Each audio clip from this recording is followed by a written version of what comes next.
Right, welcome to our first podcast episode. We're going by the working title Half Cut. We're joined by the Collectors Club, who are actually raffling off our first volume 1 of our whiskey. Yep. This is Scott and John. Welcome. Yeah, thanks for having us on. Yeah, appreciate it, mate. Cool. Love it. We were talking on the way up how we've done a podcast before, and this is our second time in our studio. So yeah, you kind of know what you're talking about. You answered it very confidently. I'll give you that. The first one was a pub. A wee bit. The first one was a few pints of Guinness and a few drams, and it was soaking that night as well, wasn't it? We turned up like drowned rats, and it was fine. Smashed it. It's very. I don't know what your backgrounds are. We'll get into that in a wee bit, but we spoke about how like we talk the same stuff, and that's how we kind of got on teas. But the way you were talking about Guinness there, we went for the last. We had Julian and Paul up from Damn Good Drams. I went for 3 Guinness to calm the nerves and a cheeseburger, man. We came up. I was pure burping into the mic. Splitting the G in the way. I love that. I was walking up and I was like, oh, fuck this, man. I was sitting, my belly was going and all that. So open my mouth, let my belly rumble. It's alright once you get going, though, isn't it? Yeah, it's fine. All good. So let's dive into your background. What is it? How did you, have you always been in whiskey? No. So Collectors Club was started the 28th of November 2022. But we didn't actually start selling any tickets or doing any of the raffle stuff until the 1st of May 23. So we've just turned 2 now, but we were always into whiskey. I say always, maybe since 2016, 17. So yeah, I think it was into it for a good kind of. You should have a wee mob doctor page, then we have a wee Instagram page. A wee kind of appreciation type thing. And it was actually we went to our first distillery visit because my old man, his pal Stuart, he kind of got him into kind of the collecting side of whiskey. Stuart's a big collector. Yep. Actually doesn't drink, so collecting's his thing, and that's his buzz out of whiskey. And my old man was kind of the same. wasn't really a massive drinker, but kind of got into this kind of collecting side with Stuart. And one day he's like, "Oh, my pal Stuart wants to invite you and the boys up and go and have a couple of drams in his bar." I thought it was like a pub, but it wasn't. It was like a converted kind of thing in his house, kind of outhouse type thing. Man cave. It's more than a man cave. If you want to see a man cave, by the way, you should go to his dad's. Oh, yeah, good man cave. Got I did a nice podcast there. Brilliant. He's got a double garage converted, and it's got fridges along like an L shape, a pool table, a punch bag, Dartboard, that mini gym. Oofed. I think there's a dartboard.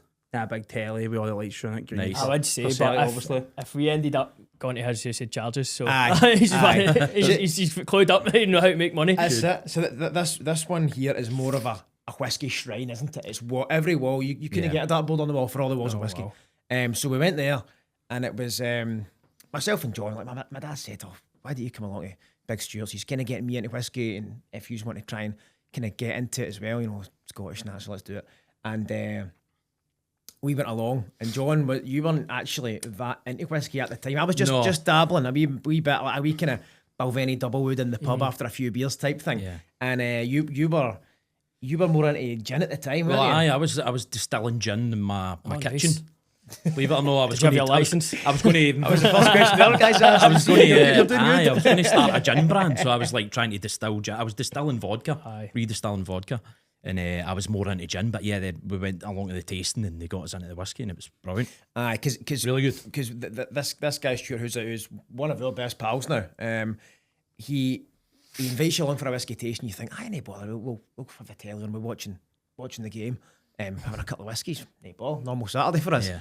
Went in and it was pristine. Like he's got a pool table in there as well, but he like puts the top on it, and he had a table cover on it, and he had the wee A4 sheets with the circles on them, and put the glasses inside the circles. Proper OCD, this guy, and he put on a proper 6 dram tasting. Like from kind of light bourbon stuff up to like kind of peaty stuff at the end. But like it was a journey of Scotch whiskey, and we didn't expect that at first, and we went in, and it just grabbed us. After all that, when we were asking them all these questions, like, why does that get that flavour and this and that? And we were like, we were right down the rabbit hole straight after that, weren't we? It was like an introduction tasting into whiskey, right? But it was more the collecting side of things that got us actually right into the business side and buying bottles and realising, right, well, we could buy this bottle for 100 quid, and then in 2 years it's going to be worth 300-400 quid. And it was the intro into the tasting was great, but it was more they were into the collecting side of things, and so that's where it kind of leaded on for us. So I've been kind of aware of this as well. There's 2 very distinct sides, and it's drinkers. Well, there's hobbyists and there's collectors. Yeah. So your market obviously is collectors. It's a mix. I would say I'm at both. It's both. There's geeks who whiskey geeks will probably fall in your category, right? Indie bottlers and stuff, and then there'll be collectors who will be people who will be looking for numbered bottles and all that sort of stuff, and then you just get general drinkers. So I think we get a catchment of all different types of people who are interested in whiskey from all different sort of. People who are interested in different things, you know, they're interested in maybe keeping bottles to put away or keeping bottles to just drink. So there's a bit of a mix. I think what you say is right. I think when we started it, we did think, the collectible stuff is where the business end. Thank you very much. The business end kind of thing is. So we'll just Nice one. start doing these competition raffles for high-end Macallans and all that kind of stuff. But the fact it was that we were whiskey fans at the same time, and we even though we liked the big shiny new Macallan or a new release from Highland Park or XYZ, we still loved going to distilleries and drinking the stuff. So it became a bit of both, and then very quickly when we had Collectors Club started, it was like, right, well, let's do a bit of everything to try and catch the collectors, but catch the people who just like a dram, all that kind of stuff. So no, that was kind of how we got an insight into collecting and drinking whiskey almost at the same time.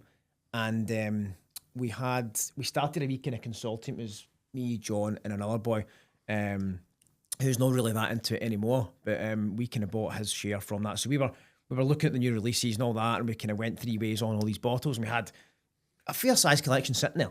I think we had about 50 or 60 bottles. Something like that. But I mean, some of them ranging from like 50, 60 quid all the way up to like $6,000. Yeah. So and it was like a big collection. It was like some were sets, some were just individual bottles, you know what I mean? So we ended up like, they were spread across like 3 different houses and all that. That's it. And we amassed like quite a good collection, like in a time where the market was quite strong. It was strong, and it was yet to get a wee bit stronger then. And I think before the COVID times as well, even things like a normal distillery exclusive bottle could be something that would double its money overnight after the release is gone. But now after COVID and stuff, I get it. Distilleries are selling distillery exclusives online, and there's still quite a few left to get, because I presume they need to get the money back after such a bad time, So so that was kind of our insight into it. And obviously my old man passed away as well, so when his collection that he had amassed from advice from Stuart, that obviously went to me, and he would have been very, very happy for me to try and make that into a kind of career business type thing. So we had the whiskey between us. I had a wee bit of whiskey from my dad. John bought a fancy camera to the same value, and bang, met in the middle. That was pretty much it. And we just kind of went for it. Too good. Because the raffle thing wasn't the first thing we thought of. We were like, right, we've got all these bottles. Look, you know what it's like, used to being pals as well. How do we start a business? What can we do to maybe not do the 95 all the time, or do something that we both love and all that? And we were like, right, well, there's this whiskey here. What can we do? And the kind of, I'm trying to think when it was. It was after COVID was done, because it was towards the end of 2022. It was the end of 2022. I had kind of lost a job anyway. I used to do electrical contracting, and I was contracting to the same contractor for about 10 years, and they folded. They went under. They were a French company, and I was like, right, this is the time now to try and do something, And I actually entered one of these kind of Facebook bonus ball raffles for a set of decks, a set of Technics turntables, crackers, and I won them. I was like, that's it. That's what we're doing. Yeah. So that was kind of... That was it, the illegal lotteries. I was going to say... You just still the gin and the illegal lotteries. So I was going to say, you guys went a wee bit above bonus ball. Of course. I've been to your office to see it, and it's lovely. Yeah, no. We only just recently got that in the last year or so, but I mean, before that, we basically invested a lot, and we basically said, right, you put in that money, I'll put in this money. We invested money of our personal savings into the business, built a website and stuff, and then it wasn't ever running out of that office. It was Scott's spare bedroom. Right. I've got a wee one, so we couldn't be like doing a live draw sitting here like the way now, like on every Thursday night kind of thing. So we used to do it in Scott's spare bedroom. Scott used to we started doing like 6 bottles at a time every week or whatever, and Scott would be packing them up in his room and sending them away and stuff like that. And then it snowballed. Right, let's take a risk here. Let's take another risk. Let's take another risk. Right, I'll leave my job. We'll do this. Yeah. And it just snowballed. It went quite quickly. Yeah. It went Did you ever have a point where you were worried Like, see that giving up job. We've been speaking about it as well. I'm giving up my job. We've kind of spoke about it, haven't we? Like we briefly talked on it. I mean, because it's like I don't know what you guys do for your 9 to 5, right? But for me, it was the golden handcuffs, right? You get your holiday pay, you get sick pay, you do all these things.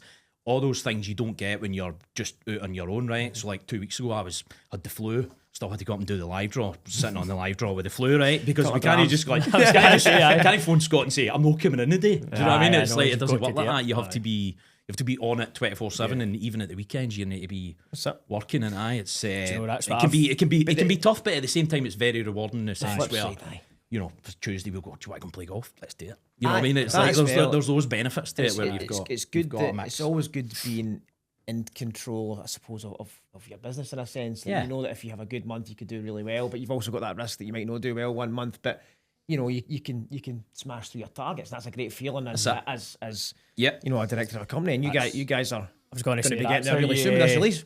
That's how he's.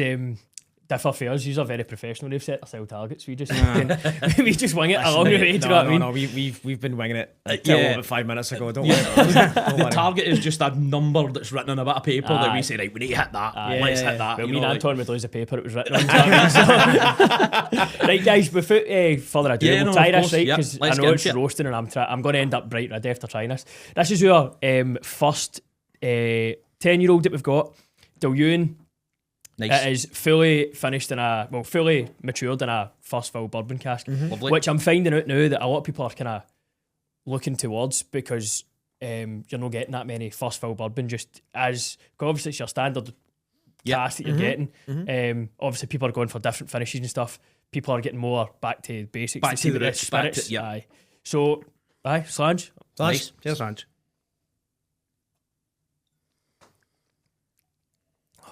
Lovely, nice, light kind of floral entry in it. Nice. How are you guys with tasting notes?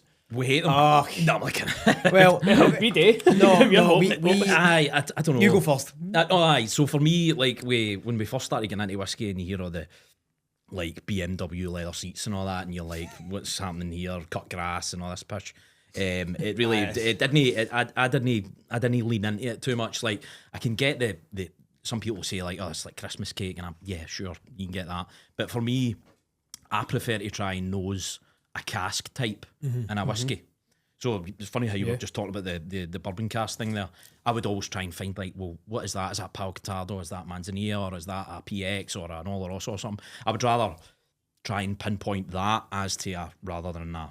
The actual fact. The actual, But I mean, as someone who knows a lot about the tasting notes, I can appreciate that that's a thing in our world, right? And if someone says to me, "Oh, can you get the nuttiness?" That was then they get hand camera. That was fucking mental. Fuck, I'm there. It's just so warm in this room. It's just combusted. Can't even try that one. I know. Fucking hell, X-Men. Didn't you like what you were saying about the tasting notes? No digging that. I want to try to throw in a towel there, man. Fucking hell. Joe, funnily enough, sorry to do this. I went to my mum's house. She's bought fucking 3 and sat them in her top shelf. She says, and my stepdad was sitting watching the telly, and one of them fucking exploded. So fuck knows, they had a light on behind it. Maybe it's the tracking tags you're putting on. Fuck, I know. Tell me about it. So, anyone wants to buy these merchant selects, make sure you drink them quickly. But with the tasting notes thing, if someone will sit down and went, right, that's not you getting apple, or are you getting this, or you getting that, I can appreciate that. Yeah. But I think some of them go a bit too far. The thing that gets me is I don't like it when people try and out tasting note each other. Yeah. Yes. I heard one the other day, baby sick. Like, who's going to drink baby sick? Yeah. I know who said that, and I don't know where you heard it from, but I've heard a few folk, it might not be the same person, but I've heard somebody say that about a certain thing when I was like, he says, I don't know what it is, there's just a certain type of whiskey I can get that, and it's just, I can't get it out of my head. Aye. But the same person enjoying it. Fuck, that's got to go on a list then, isn't you? Well, the other thing, somebody was saying that, because my mind's recently been changed about this. No change, but taste notes I get you taste what you taste, which is always going to be correct. The same guys kind of brought me around to the fact that we were talking about, we went to the Scotch Malt Whisky Society, on the side of the bottles. You've been there? Yeah. And you've seen the stupid descriptions? Aye. Yeah. Like, I'm chewing a straw hat and stuff like that. Shit like that. So I'm sitting on a fucking carpet and fucking Persia or something, making bread. Things like that, and I'm like, it's crazy. you're a fucking dick, I know. man. Well, Calm down. Some goes too far. I mean, the Scotch Malt Whisky Society thing, I love the concept, right? Yeah. Because what it does is, before I never got it, and it's only been the last year or so, I've been like, that makes a lot of sense now, because it's like, right, you're not supposed to know, you're supposed to use your nose and whether you actually like the taste of it or not, because some people just go, but it's Glenfarclas, you know. But you don't want to do that. You want to go through the process, and it's a great concept. It's good. I think it's good to be able to. You can Google the codes and you know the codes, and you can find out what the styles they are. But I think it's good that they do that, and it's good that they put everything in a dark bottle, because the thing is that this right here is a lovely dram, and this right here will also be a lovely dram. But I find people navigate towards that because it's got that lovely deep sherry colour. So do I. But from a taste point of view, that's probably just as good.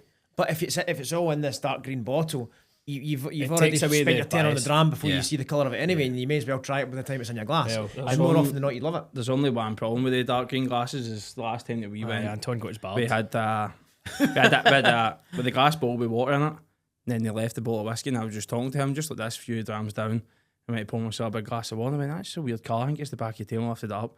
It poured out about that much. A half pint. A half pint of whiskey. I was like, you're either going to need to drink that. You're going to need to drink that. We're going to need to tell them. So we decided to tell them. Yeah. That's in our fucking grown up stage of life, because before I just Tanned it as fast as possible. Yeah, and it's not like it's like 48 and 49%. It's always like they're always 63. 59. They're always high. SMWS. Yeah. Well, it's mad how I had this bias as well when I was coming into whiskey, that higher casks, higher percentage went.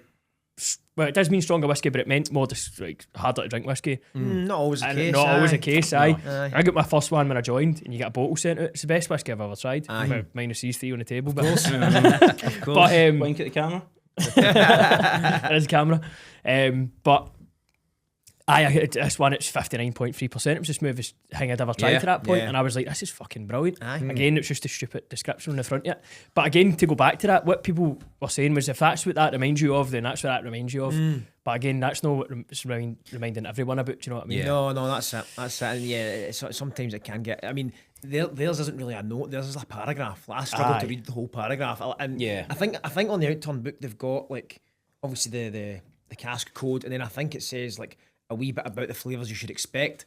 I don't really go far past that. Yeah, and then I'm pretty much rolling the dice, and I'll just see, and then you have a sneaky check on Google to see what. And again, only after, like I talked about earlier, the cask thing. So if you're nosing for casks specifically, right, you say that's a bourbon cask, so you might, if you're really snazzy, you can maybe pick out a finish, right. On that, it does tell you, on the SMWS stuff tells you like, this is an SDR cask, or this is a PX or whatever. So again, that can you can kind of lean on it in that way as well, where it's just about the casks rather than. Because for me, they're the most important things, aside from the actual distilleries that are coming from. The casks is the biggest influence. Fucking hell, Anton, sorry. You spot me. I know. Aye, sorry. I'm only having a wee snifter as well, so I don't know what I'm going to do here. No, it's alright. See if I can. You're responsible. You're driving. There we go, mate. Sorry, Yeah, I'm bad for that. Just fucking forcing folk to drink fast. You can just decant it into that if you want. So you can. I know, but you want to let the boys try that? Yeah, I suppose. It's okay. I'm only having a wee sniff anyway. I'll get you a wee sniff of yours. Right, okay. That's fine. So this is our next one. The one that tried to commit suicide there was 12-year-old for Tianinic. Cool. This is matured in a bourbon cask and was finished in a hot Brion barrique. We were calling it a hot Brian. Hot Brian. Hot Brian, aye, which is a slightly savoury wine. We've found it. This is 12-year-old. There's only about 330 bottles. It says 400 on it, but that doesn't mean fuck all. It's just so we didn't 50 of them in your kitchen covered. I know. Do you know what? We actually done our bottling, right? And I was talking to the boy who was bottling it for us. And we knew we'd done our numbers and stuff, and we know how many bottles to expect. And it was fucking... He texted us, he's like, you've got loads more bottles than what you expected. I was like, a fucking dancer. Does that mean the labels were printed wrong, or the labels printed differently? No. So what he was thinking was the fact that he thought they were 50 CLs. Right. So he's done all the numbers and there was 20 CL missing. So I was like, yeah, bastard. And then he done them all, and it was like bang on the numbers we were expecting. So I went for Good. I was like, yes, we've cracked this here. Free, pure Brilliant. lucky shots. We've got an extra 40 bottles in each one. Turns out it wasn't. It was just somebody done their maths. He basically said there was an extra 30%. I know. And everything you phoned me at work, and I was all celebrating the work, jumped up and down It's the always office. nice to say there's extra. Aye, If it was the other way, you'd have been raging, wouldn't you? Aye. So I've wrote this question down because it was, and I texted this saying I'm a Yeah, nosy, no, cool. I'm a nosy bastard. No, it's cool. We're because- totally down for it. It's an easy question to answer for sure. But on you go. So my question was that you sell rare whiskey because Yeah. I've been on it, and some of the bottles you've got are fucking beautiful. Like they look more like decorations than they do bottles of whiskey. Some of them do, aye. And I was like, I was wondering if anyone's drank a bottle of that's probably been meant for collecting just because they've maybe got the money. I mean, do you mean someone that's won it from us, or Yes, someone? I just mean or in general, ones that's maybe a collector's or something that you were very surprised to see somebody's drank. Aye, so I mean, the beauty of what we do is that you can win $5,000, $10,000. We've done 40 grand bottles for a couple of quid. So obviously, you know, people don't generally buy just one ticket. They might spend a 10 or 25 quid, but they're not spending anywhere near what the bottle's worth, right? So they are kind of incentivized if they are whiskey lovers. Like, it's one of the only avenues you would go down to say, get a lid off that. Yeah. The one that springs to mind for me, I think in November there, one guy won a Balvenie 40 from us, which is by no means the biggest one we've done, but there's still, what, 7-8 grand in that? Yeah. Retail Straight- 7-8 grand straight for off. that, yeah. Was he? Aye. Yeah. Straight off. And what happened? Did they crack it open and drink it? No bother. Yeah. I feel like I'd be like, if I'd done that That- raffle that- for something that and was this- Well, like, that's we This generally is kind encourage of the that. point. This Yeah. is kind of the point. Like, We don't encourage everyone I to see- open, drink Aye, 4 bottles aye. of whiskey, but you know what I mean? If you win a prize for £2 and it's a belt of a bottle, then you know, get the You lid would off like it. to. And see, for other things, see if you're on like a live stream or doing videos or something, Yeah. you would actually want to see somebody open that. That would be good because other people would be shouting down the fucking camera going, the fuck are you doing? even from that threshold, like that 7-8 grand kind of region, people are most certainly on the regular opening bottles that are between 3 and 5, even 600-700 quid, Aye. like every week, because oh, aye. we do these things called instant wins, right? So we have your prize is on its own, but sometimes we'll attach instant wins where there's a ticket number allocated to, or there's a prize allocated to a ticket number specifically. And if you land on that ticket number, you might win a bottle right away. So somebody might be going in for the big Macallan bottle and win like one of your bottles on the way there. So they'll just go, well, I won this for like £2 on the way to another prize that I'm still in for. And they'll just get the lid off it. But it could be a 400 quid Macallan Rare cask. Well, you know what I mean? I just processed an instant win an hour before we came here for a Macallan Oscuro, which is 1,100-1,200 quid travel exclusive. Yeah. It's one of these big tall Macallans. And the whiskey, we tried the whiskey, it's unreal. Yeah. And It's good. How did you do that? We tried it at the distillery. Did you that? aye, We tried it at the fantastic. Macallan distillery. And is that where you get all your stuff? You going there and buying it straight out and then no, we used to. Yeah. We used to, that's what John was saying at the start when we were doing everything out of my spare room. We would literally go out, sometimes even like your Good Spirits Co. and all these people would, whiskey shop, all the big places where anyone would go. You just go in, buy the bottle, take it home, do a video with the bottle, do the comp, and then literally pack it up, get it insured and send it yourself. Now, I mean, we're close to, some weeks we can be doing 200 bottles a week. Wow. Now, aye. aye. Yeah. Wow. Some weeks, I mean, you get peaks and troughs. You know, mid-month's Yeah, a bit yeah. different, and payday kind of time is more busy. Same as any business, I suppose. But Yeah. we work very, very closely with a supplier, one of the biggest suppliers in the UK for single malt Scotch whisky, and they help us with that distribution as well. So we don't necessarily have to handle everything. If we get the big stuff, we like to handle that because it makes for a good video. We need to inspect it because at the end of the day, it's going to our customers, not their customers. So we inspect the majority of stuff over a certain value, but we can't do it all ourselves. So we have to lean on some sort of distributor at some point. Otherwise, we're a warehouse, 6 staff. You know, tell me Yeah, about it. starts Fuck, we to- looked into that before, and because we were going to chuck our jobs right at the start to do the rum, and then we looked into fucking getting a warehouse, licenses, and it's like $6,000, 6 months, $6,000 fees for solicitors and stuff to make sure it's done right, and then any changes to the property. And I was like, I would just do this for the house again. It's something we probably would have looked at. But the person from this supplier I'm talking about, he actually kind of noticed what we were doing and came to us, and he kind of no headhunters or poachers, but he came in and was like, I like what you're doing. Excellent. Let me make it better for you. Yeah. Like, before we used to just like pick a bottle and then, you know, we would go online and say, right, there's a shop, and we would get them to send it for us, kind of thing.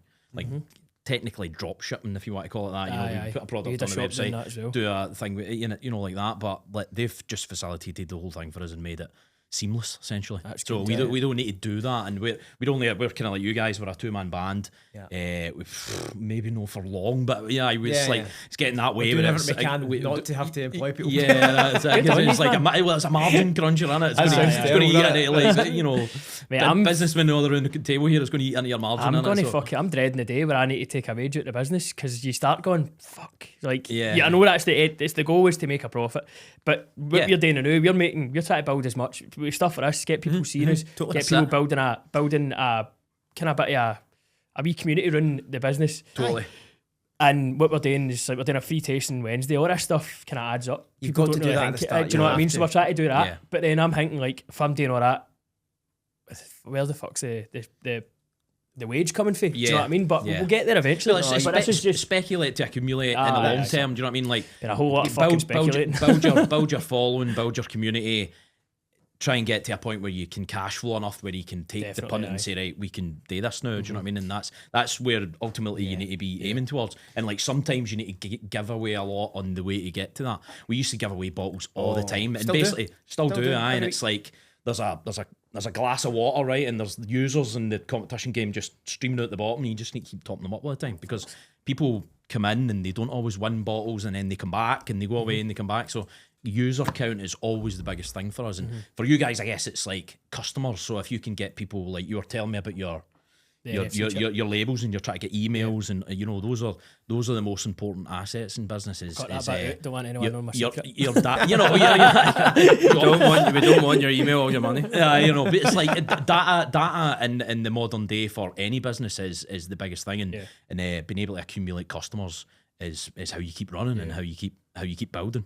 Certainly is. It's but it's easier to do it when you've got a good product, and so far so good. That was what Julian and Paul were saying. Oh, thanks, by the way. Yeah, for sure. That's what Julian and Paul were saying. They were saying, and they sold us a cash, so they've obviously got a bias to say this to us. But they're like, if we started with a cash that you've got now, like these are like a lot better than what they had, just because what they were able to get. But obviously they're building as well, they've got a bit more credibility and stuff, and then they were able to get these cash that then they were then able to sell. So hopefully that's kind of where we end up going with. I've always said my end goal, I don't really care about being a millionaire, but I'd love to work for myself. That's that was always my thing. And if the millionaire thing comes because you've done really, really well and you made a lot of people happy with your product, then so be it. If anyone knows me money, they fucking know I'm not going to be a millionaire. What I will say is, Matt, you were talking about if you want to go and play golf on a Tuesday, right? I was talking to my bud, and she had an ex that was a golfer. All right. I suppose if you ever started playing golf, I'd finish with you. I was like, fuck. That's my dream at the window then, innit? Can it goes with the business as well? It does, yeah. You got me your best pal of 15 years who's never sold a bottle of whiskey. I'm going for the business. I'm trying to network, you know. That's what we're saying, Totally. But that there, I just feel with smells that. delicious. Lovely. Smells delicious, thanks. What's your thoughts? This is Anton's favourite. I'm quite a big red wine fan, so I quite like a wine finish always. It's a bit. Did you say it was a brick? Yes, a brick. So it's. I think for a red wine finish, it tastes really light on the red wine, which I like. I don't like it too heavy on the red wine. But it's going bourbon to red wine. Is that right? Yes, bourbon to red wine. So it's already got the sweet edge about it. It's 11 years in a year. All right. 11 years in a year, I think. All right. Cool. But this is my least favourite of you, which I shouldn't really be saying. But I don't. Oh, well, you it's a wee bit drier. Like it. I know. It's just my least favourite. I actually quite like the way to see it. It's nice. But my favourite was the first one that we've already tried. We took that down you in a wedding a few weeks ago, didn't we? I think we both had the hit flask. It was gone by about 11 a.m. It kind of looks like a big hit flask at the bottle. It does. That's good. But it's different. The bottles are different. We designed them so that you could sit them side on like that. Right. But then try to fucking line the labels up is a fucking nightmare. Especially when you've got a guy in a warehouse that's just ready to get this done and get out. Do you know what I mean? I'm going to make sure it's perfect. And then no giving them that. They're just going fucking. Let's go do it. So as you're obviously you guys were doing the rum before. Is that still going? And are you just basically running these two kind of parallel? Well, you see brands are coming. A lot of people are coming out with blends now. Which I've noticed. the rum is kind of our blend. Do you know what I mean? It's not a blend, but you know what I mean? It's our constant thing that'll always be there. 41 quid. We started with rum, we love the rum. I fucking love going to tastings. Markets, festivals and opening it and still getting away with it because it reminds me of like the first time we started doing it. We started selling it and it was a pure nostalgia. That'll be like tasting notes that are on the bottles, but that's what that reminds me of. Me and him absolutely fucking rubber in my house trying to get the recipe perfected. But anytime I smell it, I'm buzzing. Currently, we're waiting on a production to get. We're down to the last few bottles. We're trying to get this. This is the sole focus for the next couple of months. Good. And then we'll have rum back in about 3 months or so. So were you actually involved in like flavouring your own rum and all that? How the hell did that come about? Me and him are rubbers. This is your podcast. I know.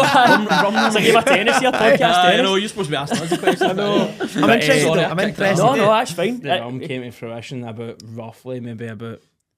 4 or 5 in the morning one night, and one morning in your flat. Like, we wanted to do the rat race, and we both loved rum, and we were doing crack and apple juice.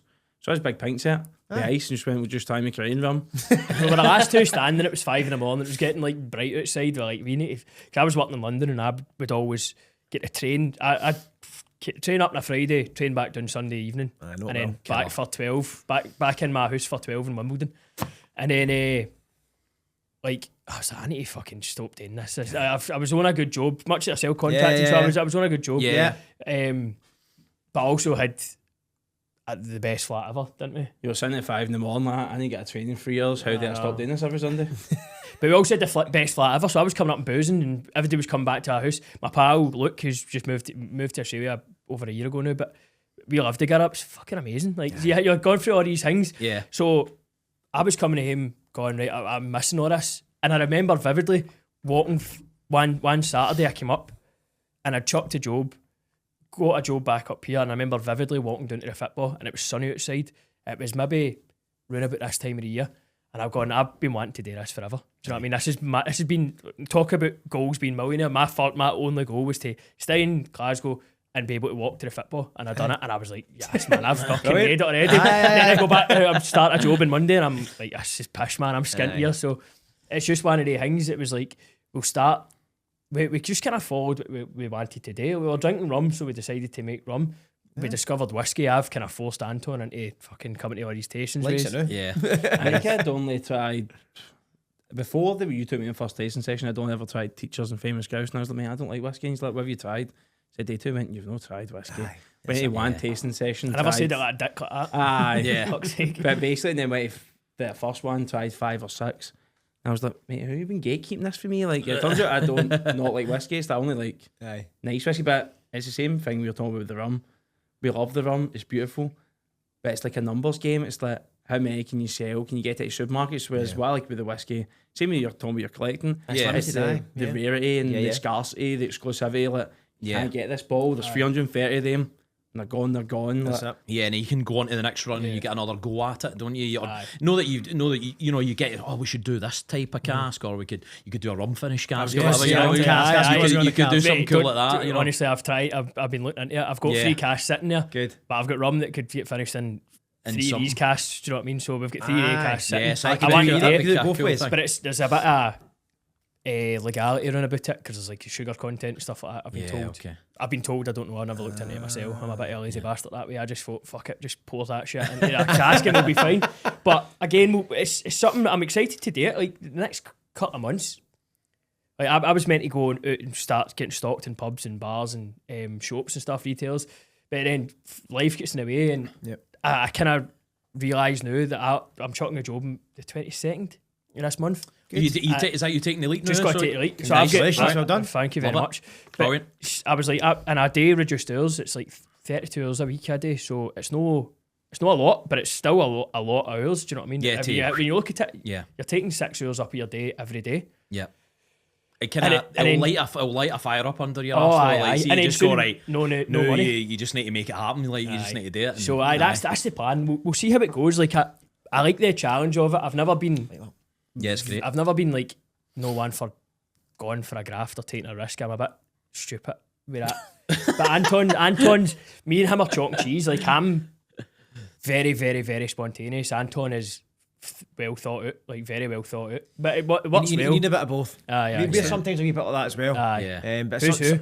well, I think we can both be spontaneous at times, but Yeah. sometimes, especially in our game, when it's like, should we get this? Should we put that on? Will the customers like it? Will they not like it? Should we take a punt on this? And it usually takes us both days to go up. Aye, it'll no sink us. Let's try it. Yeah. You know, there's been a few times where it could have sunk. I was just about to say that. Yeah, I was just about to say that. We There's had been to a couple of do times to it. go, maybe we should get an overdraft if we're going to do this, or maybe not. I don't know. Just in Aye. case. I was going to But ask no. you, talking about taking risks and taking punts. Yeah. What's the most expensive bottle you've sold or bought, or whatever one you want to describe? What's the Good question. What's 'Cause the it's on the highest? website right now. It's almost as if you www. tell us to ask. well, no, the The Horizon was £40,000. Macallan Horizon. Yeah, that was 40 grand. Is the one we did that just at the tail end of the year, so December kind of Christmas present type thing. But I don't know if you've seen it. It's the one in collaboration with Bentley, and it's a sideways. It displays sideways, seen it. and it's kind of get this kind of spiral, and the bottle screws into the kind of wooden enclosure that's got all sorts of kind of coppery brass stuff alongside it. Got a light inside. It's got everything. It's amazing, all isn't singing, all dancing. Superb. That's what we're talking about. That's a decoration you'd put out on a mantelpiece. It is. You know what I mean? It is. Sorry, boys, I'm kind of forcing this. No, it's all right. I'm It's all right. realising I'm at pace here. I'm good. we're getting close to an hour, and I don't want to When we keep were, Paul any longer than what he's. when we were talking about the free releases, we got for Damn Good Drams. I spoke to a big indie bottler, director of marketing. He was like, I've seen your stuff. We'd met him before. He was looking at the bottles, and then he looked at this one, the Glenallachie, and he was like, we've never bottled the Glenallachie before. He's like, you should be really proud or absolutely. thankful that Yeah. to get a 10-year-old Glenallachie and a Sherry Oloroso cask is impressive. Yeah, no, it looks major, incredible. It looks incredible. Aye, So, it's and again, you know, you've probably done the right thing where you've obviously, well, I don't know about obviously or not, but sometimes it looks as if you maybe paid a few extra quid to get a Glenallachie, and that's the right way to do it. You know, aye. I think first so on the as well. scene, as they say. We do you know that's the funny thing. This is the most expensive, but common sense dictates. We've not been into shops and stuff like for whiskey aficionados. This has just been on sale on the website. Yeah. People that see us. This is by far the least popular because it's £100. But what Right. everybody who's drank it, every person who likes whiskey is like, this is amazing. Like Yeah. this is unreal. Priced really well. It's just a case of we've not got the right market. Like people who are buying it now, people who know us, they want to try something light and hang with, and maybe looks a wee bit intimidating because it's almost Right, black aye, in okay. that bottle. Yeah. But any whiskey drinker, they're like, wow, like that's fucking Aye. really, really impressive. I mean, that means that the range is capturing more than just the nerds Aye. and some of the people who just want to get into it. Because obviously, you guys will probably have a kind of rum audience, should we say, and say, right, well, you've tried a rum, try this, and you'd start them on a Dalyoun because they're maybe not into whiskey. Yeah. I mean, it still packs a punch, but I see what you mean. So we actually talking about starting on a Dalyoun. I was in work today, and I gave a bottle to a guy on Friday, a Polish guy, and he ended up buying a bottle, taking it up the road for a barbecue. He says, "Don't really drink whiskey, but I'll try it. £70's a bit expensive, but I'm happy to try it." Yeah. And he took it. He came in this morning. I was like, "Fucking hell, Jason, that's brilliant." And he goes, "Do you know, very, very confusing. I put an ice cube in and it melted after 10 minutes. It tastes completely different." I was like, Yeah. that's what I was like amazed about with whiskey is like you can do stuff with it and it tastes different. Like Yeah. you've seen what people do and just put a wee drop of water in it. Aye. It's mad what that You're does. thinking, how the hell is that going to change Aye. it? But it does. Yeah. You can actually see it happening. can't Aye, you? it's crazy. So some people are like they're a bit keen with the water thing. Like they, you know, if it's cast strength, to go, it's cast strength. Like you can't take the water out. So it's like always a good idea to try it when it's Try it when it's first, at a hot percentage. You know, if it's at 63% Aye. or whatever, get a wee go first because you never know. Like you were saying earlier on, you got that Scotch Malt Whisky Society one and you tried it and it was the best whiskey you've had and it was high percentage. Aye.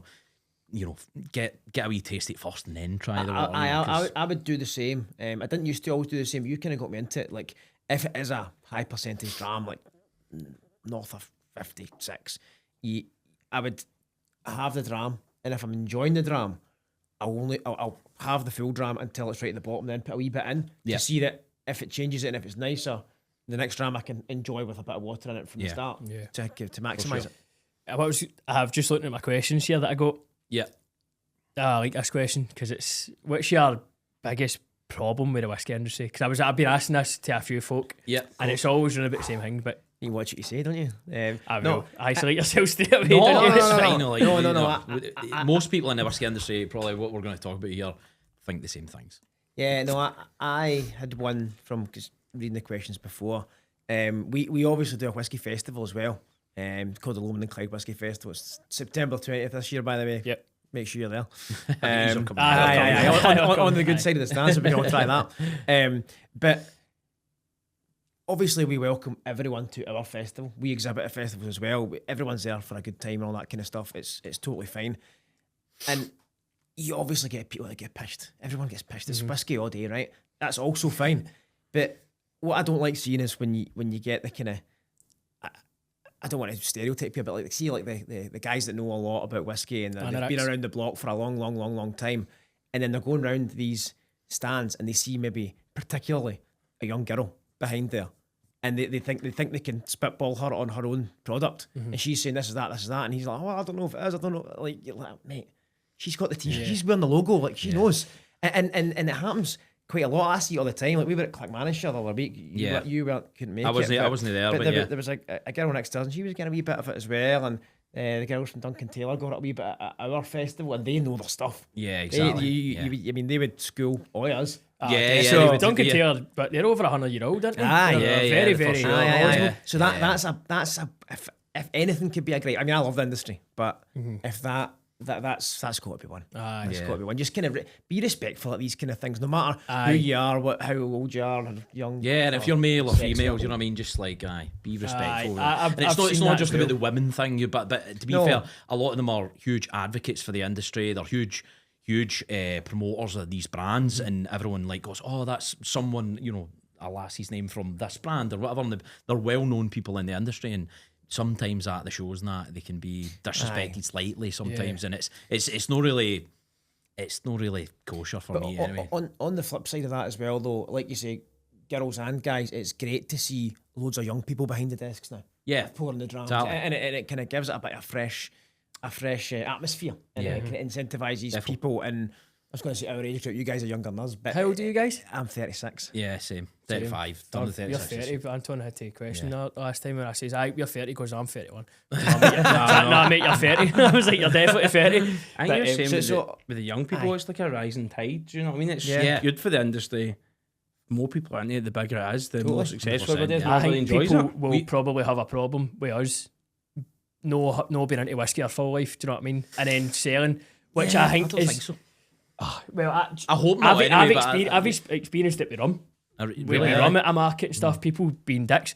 The benefit is we're two guys from Glasgow. We're not going to sit and take any shit. We just go, right, shut up, you fucking dick. You know what I mean? No as if we've started fighting me. Yeah, but like, people are just dicks when they've got a drink in them. Do you know what I mean? And they think they can do it. We've had to fight that good fight a few times as well, because obviously people like, you know, let's be honest, you're coming in, you're buying a ticket. It's not a regulated industry as yet, but it's technically, you know, people go, oh, it's gambling, it's this, it's that. And people are like, yeah, it is and it isn't. But at the same time, you know, how many bottles have you given to whiskey drinkers this week?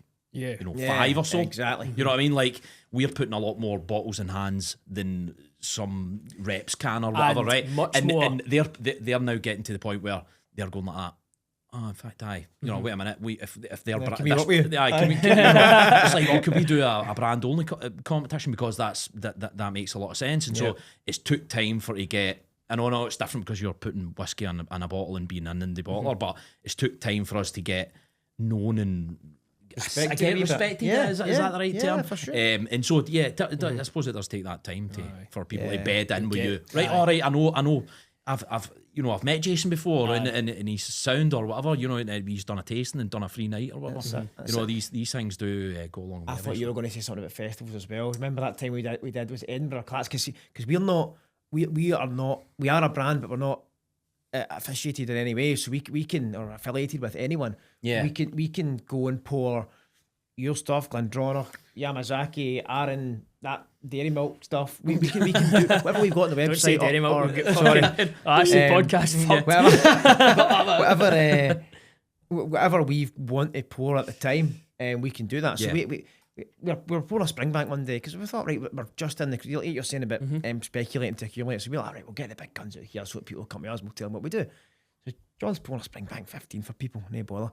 And then some old guys clocked it. And what we're trying to do is get people in, give them a nice wee dram, get talking about what it is we do. If they want to sign up, they want to sign up. If they don't, they don't. But at least they know what it is we're up to. And this guy's just like going through the crowd, just going like that with his glass every 5 minutes. And John's like, who's this guy? And he didn't even care what we were doing, who we were. He just seen him with a bottle of Springbank in his hand. He's just like, he's just standing in front of him at the end. He's like, can I help you? Like, you know. I think the wording was a bit more direct. And Mate, can I help you? I know, I'm going to say. I'm trying not to swear on here. No, I'm the biggest. I tell it's in my notes today. Don't swear, because you try and put things on TikTok and all that. They don't get promoted if you're swearing. I'm the only one that's swearing. But it's all we've had this before, I know. I'm quite wary of time. We'll get wrapped up. But we've had this before, I know. I think I'm going to say what you're going to say. The gin to my tonic. And people just came up and they just stormed their glass and you just look at them and go, can I help you? And you just look as if you're shipping. You're like, give us a chat. Like, hi, how's it going? Who are you? See this entitled kind of thing that you've paid the ticket. What kind of annoys me sometimes, no for whiskey, we've not been to a whiskey festival, but for festivals like that, it's advertising ticket, unlimited tasters. And I'm like, you're telling them just to come up and get free stuff. Like, you're getting a tenner and we're getting away all our stuff.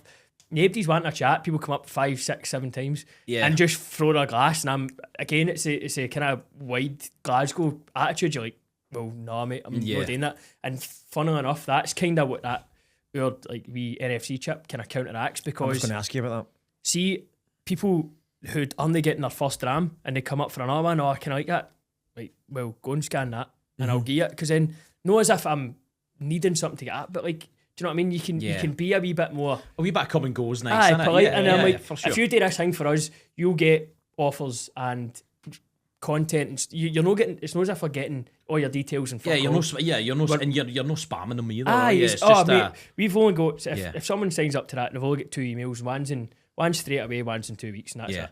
We don't, and we'll probably send one out at Christmas. And you can win a free bottle as well. And you can win a free bottle every month. Where's that? Is that on the Collectors Club competition? The last time we went to a Spirit Festival, I met the same 2 guys. Friday night, Saturday during the day, Saturday night, Sunday during the day, and see by Saturday night, I was like, what? And he's like, we just bought a weekend ticket just to come and just try everything 4 times, you know. But he said they just advertise it like unlimited free drams, you know. Maybe put a number on it for sure. Like see over in Europe, like Belgium, Germany, Holland, these places, they basically they run a different system for all the whiskey festivals. So basically you pay like a €10 in or whatever it is, and then you go around the stands and you buy tokens. So like, you need to buy your drams, don't you? Yeah, so you need to buy your drams. So you go around, I would come and chat with you, how's it going, whatever, and then you would say, oh, what's your whiskey, blah blah blah. So I wouldn't get a dram for you. I would go and buy a token. How much is your Glenallachie? It's 2 tokens. So I'll go away, give them, I don't know, €5 and they'll give me 2 tokens. I'll come back, right, there's your 2 tokens, and then you trade that in for money at the end, and then you're getting money back on your bottles. Right. But I think it's a great system. Where are these festivals in what cities? Over in Europe. Most of the whiskey festivals in Europe operate that system, right? Yep. But the ones in the UK, not my mic. The ones in the UK are, like you say, it's like a 40 quid or 50 quid, and it's all you can drink kind of thing. But who's going to be the first one to do that? If only one of us had a whiskey festival to try and start implementing that. This is what I'm saying. So we've talked about it, we've considered it, and it's like, well, are you going to be the first person to either change the whole game, or are you going to be the first person to be like, they made an arse yet? Do you know what I mean? So it's like, it's hard because I understand. I think as well that for sure suits indie bottlers. I don't know how it suits everyone doing it that way. There's pros and cons to both ways. You know, I think for independent bottlers, serving up by the dram to 500 whiskey nerds is absolutely, that's the icing on the cake, isn't it? Aye. From I mean, you know what we like this high stock, like a 40 quid as much booze. Yes, I'm in. You know, maybe you're right. Like for a high output capacity brand, like, you know, Glenfiddich or whatever, then to them it's like they would rather do it the traditional way, probably, where they can get in with a shop with a route to market, with a retailer. And just using the example, the organizer of the festival, it's probably better for them doing it the traditional way. But I don't know. Yeah, good. But I will let somebody else try first. Yeah. So, what's your thoughts on the last one? Yeah, great. I mean, we're massive Glenallachie fans. Huge. I don't know if you've been there, but if you haven't been there, you need to go to the distillery. It's one of the best places on earth. It's like, We haven't managed to meet Billy Walker himself yet, but we've been there loads of times, done the tour, and yeah, everything that comes out of Glenallachie is top notch. Yeah, it's top notch. I'm a For big sure. fan as well. Anton randomly texted me a few weeks ago going, do you know there's a capital A in Glenallachie? I said, hi mate, aye. It was just one of the ones that you just obviously realised that we've been fucking right and right for a while. I was like, aye mate, I knew that, don't worry. But, Somebody called it. I was talking to a guy the other day at the market. Told me Tianin. He was calling it Tianinish. Tianich. Aye, People say Tianich. that one is a hard I've one heard 3-4 to different pronounce, aye. pronunciations at the moment. Yeah, and I struggle with every single one of them. Glenallachie's. As long as it tastes good, boys. Yeah, it does. it It's does. up there. Thanks very much. It does. No, it's really, Yeah, really good. Right, boys, well, I think we'll finish it there. If you want to Yeah. promote any stuff, obviously you've got the competition with our stuff. Yep. When's that ending? So that's going to be it. So we do our live draws every Thursday night over on our Facebook page. They kick off at 7. The live draws start at 8. So that we can get a wee bit similar like this with the interaction with the viewers on the night. Your ones are going to be finishing next Thursday. 26% of tickets are already away. So if anyone watches this between now and the 22nd, I think that's. I think it's 22nd. Yep. Then grab a wee ticket. You can win all 3 of them from the boys. And we've actually got. You were asking earlier about the biggest competition we've done. We said it was the Macallan Horizon. We've actually just launched one right now. It's a 51-year-old Glen Rothes, which just pips the Macallan. It's on there right now, and it's getting drawn the 12th of June. And the tickets for that one are £1.51. That's what you're getting for the 31st then. £1.51. So that's a really, really exciting bottle. It's That's amazing. really excited to do that. We were just filming for it today, weren't we? Excited. At the oldest bottles you've got, 51-year-old. We did a 54. What's the old? Sorry, I know we're just finishing there. What's No, the oldest that's thing you've tried? That one, the 54. The Have you 54. tried it? Yeah, Aye, the so Highland Park 54. We got to try that. It was Duncan Taylor, wasn't Duncan it? Taylor. It was the Duncan was Taylor exceptional. rarest accolade. So that was a 22 grand bottle. So I know that it's like sometimes 40 grand bottles, 51, but that was a Duncan Taylor Highland Park. So they're indie bottler. So yeah, I guess we strive to get to their point. They gave us a wee. They got that, and us just went right. We're buying this. We're taking a punt on this bottle. Surely you've got a wee bit in the cassie. Let's try. Yeah. It's a single cask as well. I think it's only 124 bottles, 129 maybe. Yeah. Something like that. Less than 150, let's say. If it's 51 years old, then Aye. I'd be It's amazed at 54. It was down, it was down at 40.2, so it was right on the edge. Oh, right on wow. the edge, but it was Proper delicious, good. Mega. Proper. We actually got the other one just before I know you're tying up. We got to try a Duncan Taylor 33-year-old Macallan, which was pretty mega. Aye, that was a prize. We just opened it. It was a prize. It was in a gold bar. And thing. some guy was like, do you do cash alternatives? And we were like, yeah. So we'd done the cash alternative. I think it was like 700-800 quid or something. Yeah. And we just went, what should we do with this? Well, it's stuck now here at the office. Let's just fucking open it. So we just done that. That actually happens quite a lot, to be fair. Yep. There's been loads of bottles. Refill or also, we think, as well. Yeah, we've been trying to keep a lid on yours, but we'll get there. Well, thank you very much, guys. I really appreciate you coming in. Yeah, thanks, mate. Appreciate Sorry your you time. couldn't bevy, but you're No, doing an airport run. I'm doing an airport run later on Airport run, tonight. fair play. But that means we can do it again. Do it again. And the offer stands. We're going again on Wednesday, free tasting. Nice Absolutely. one. He's a No, more we- welcome Yeah, to if Merseyside. it's for free, then we'll make it. Thanks But, again. Right, well, this is the first time we've actually done a full podcast kind of setting. So follow us on YouTube, and if you're on Instagram or TikTok, links in the bio, sign up and you can join the WhatsApp community and stuff like that. Thanks very much, guys.